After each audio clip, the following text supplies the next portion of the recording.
अकेले हम नदिया किनारे, अकेले हम नदिया किनारे। The first prize goes to Manipal University Jaipur.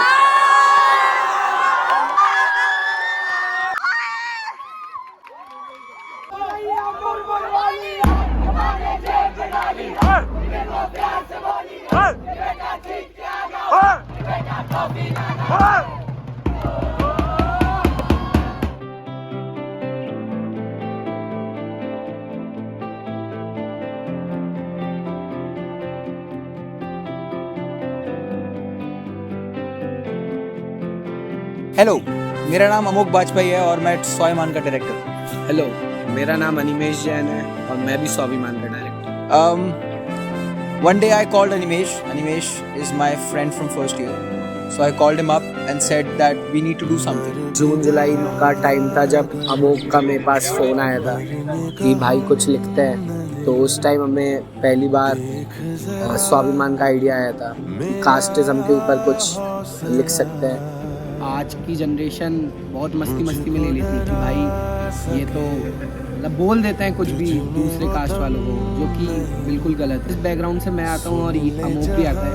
हम दोनों ने ही देखा है कि दूसरे लोगों के साथ कैसे कास्टिज़म होता है। तो हमने प्ले में 2 ट्रू स्टोरीज दी हैं। एक है हाथरस का 2020 वाला केस और एक है रोहित वेमुला वाला केस। और दोनों ही केसेस के बारे में मैंने बहुत न्यूज़पेपर पढ़ा है, रिसर्च करी है। The only issue in our head was, would we find the right people to do the job? Will they get our vision? Will they be able to do justice to the theme of the play? Auditions में हम basically street के basics देखते हैं कि basics कितने strong हैं। Basics में आते हैं क्लैप्स आती हैं, वॉइस आती है, वॉक आती है, नाइट वॉक आती है, बेसिक कैरेक्टर इम्प्रोव्स आते हैं। तो ये कुछ बेसिक्स हैं जो कि हम ऑडिशन के टाइम देखते हैं कि सामने वाले को कितना आता है। Auditions for the play went on for 3 days. Both of us, were very happy with the turnout for the auditions. And slowly and steadily, we were able to figure out a bunch of 20 super talented people who were ready to take on the challenge of conquering IIT Roorkee. Play बनाने में बहुत मज़ा आता है क्योंकि daily practices होती हैं play की। हमारी यूजली 6 से 8 प्रैक्टिस होती है और वीकेंड्स पे हम सुबह भी रखते हैं 6 से 8 और शाम को भी 6 से। तो सब बच्चे आते हैं और जूनियर्स हैं, मेरे बैच के भी कुछ लोग हैं, तो सबके साथ काम करने में बहुत मज़ा आता है, काफ़ी फ़न होता है। प्रैक्टिस तो 1 घंटा 2 घंटा चल जाती है, लेकिन मस्ती उसके साथ साथ चलती रहती है क्योंकि मुझे बहुत मस्ती पसंद है। अमोक को भी, जो मेरा को डायरेक्टर है, उसको भी मस्ती बहुत पसंद है। हम मस्ती बहुत करते हैं लेकिन सीरियस भी रहते हैं। Preparing for such an event is always challenging, but we had our vision clear and priorities straight for the month. No ice creams, no cold drinks, 2 hours of rigorous physical and mental exercise every day. By the time things started making sense, we had to look after the official part of the things. Of course, ये सब भी ध्यान रखना पड़ता है।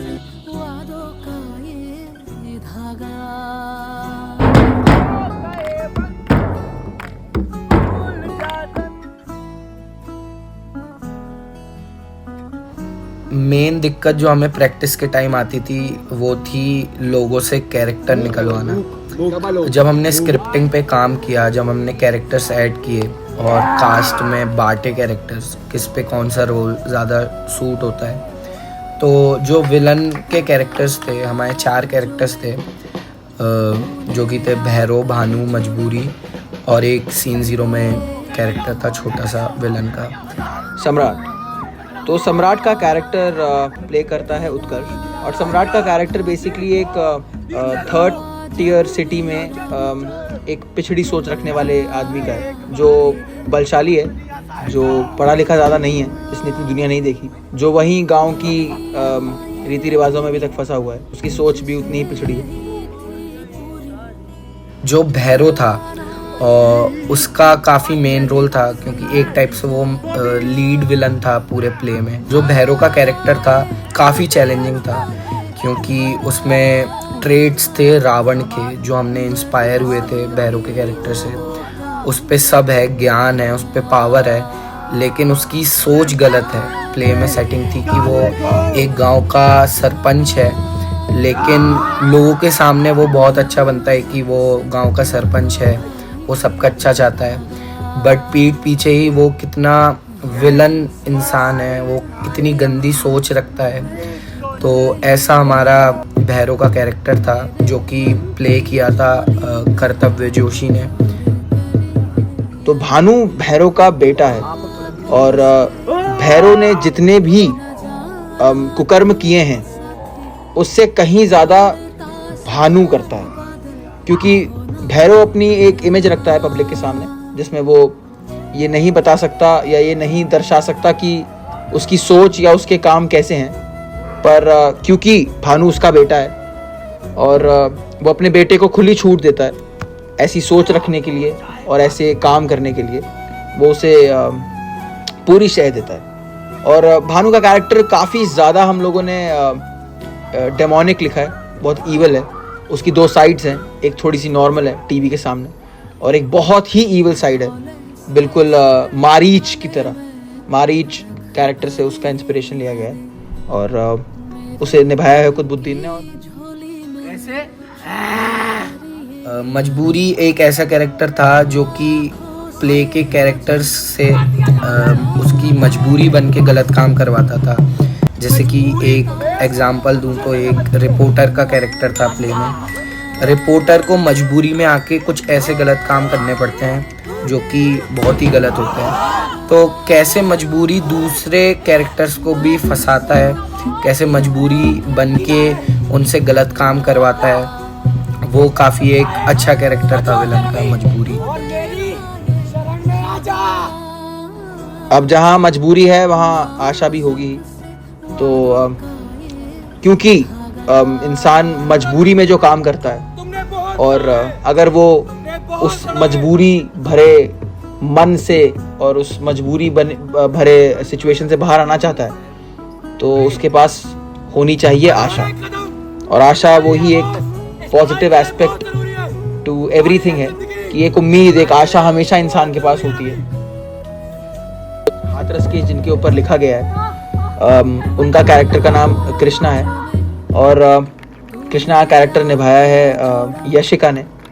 और कृष्णा के character के साथ कई ट्रेट्स थी कि वो बहुत समझदार है, वो यंग है, she is around 21 years old, ठीक है, एक यंग लड़की है, गांव में रहती है और निचली जाति को बिलोंग करती है, पर उसकी सोच, उसके सपने उस गांव तक या उस छोटी सोच तक सीमित नहीं है, उसके सपने बहुत बड़े हैं। आगे जाकर कृष्णा के साथ बलात्कार होता है और बहुत अच्छे से निभाया यशिका ने इसको, क्योंकि हमारे दिमाग में बस यही था कि ये ऐसा कैरेक्टर है जो प्ले बनाएगा या नहीं बनाएगा, और बखूबी निभाया है इसको।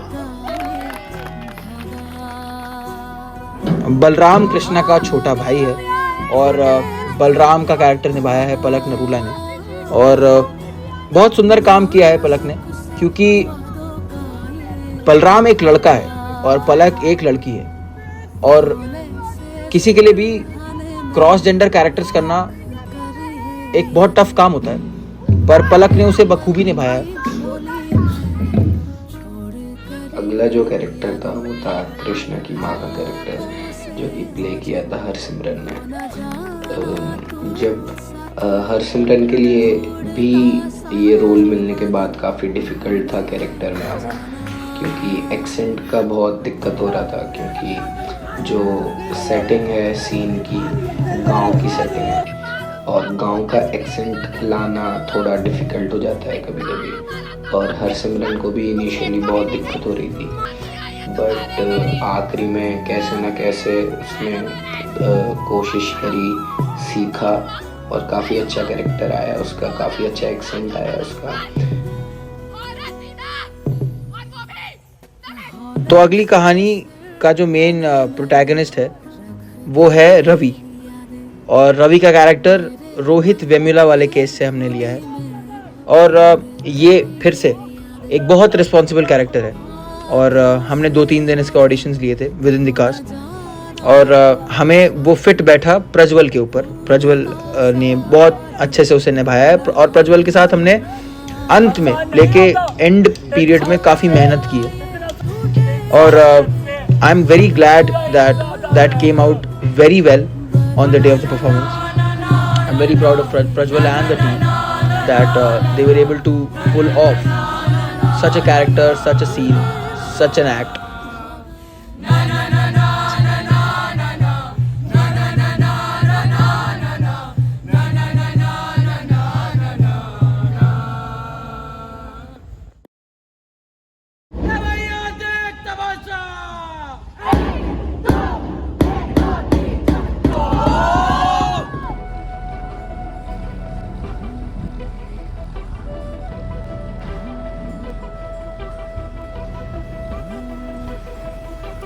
चलना बुझना बुझ के चलना, मरना जीना मर के जीना, मांगने वाली चीज नहीं है मौका उसका जिसने छीना। गिरना उठना उठ के चलना, चढ़ जा अंबर जीना जीना, याद रहे ये शर्त सफर की, पीछे मुड़ के देख कभी ना।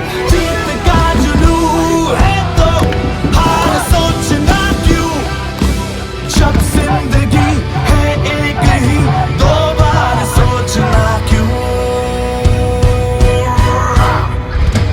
मैं परिंदा क्यों बनूं, मुझे आसमां बनना है, मैं एक पन्ना क्यों रहूं, मुझे दास्तां बनना है। मैं परिंदा क्यों बनूं, मुझे आसमां बनना है।